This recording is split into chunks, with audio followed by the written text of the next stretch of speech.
कहिले त मासु खाँदा खाँदा खाँदा खाँदा के लाग्छ भने सुँगुर कसरी पाल्यो भने वाक्क भयो, भैँसीको के अरे त्यो सिकुटीले पनि वाक्क, खसीको भुटनले पनि वाक्क, लोकल कुखुराले सम्म हुँदा हुँदा तिर्काएर अब ब्रोइलरको रोस्ट खाउँ भन्ने सल्लाह त भयो। तर यो कालो कम्तीमा के भनेको जस्तो नहोला होइन।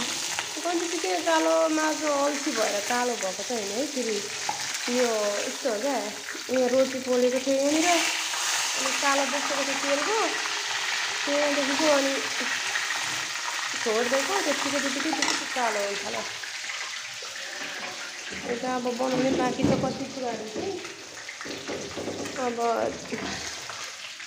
यसो घरिघरि त यस्तो लाग्छ हो, सम्झिँदा यहाँ भुटाउने यस्तो यो भुटान बनाउनु बाँकी छ, घरिघरि चाहिँ कहाँ कहाँ हेर्न थाल नभएर फेरि यस्तो यहाँ चाहिँ यस्तो लाग्छ सम्झिँदा ए अर्काको ज्यान मारेर आफू खुसी हुने त्यो दिनहरू अब यो गरिदिनु पऱ्यो, के अरे छोडिदिनु पऱ्यो मासु खानु जस्तो लाग्छ होइन।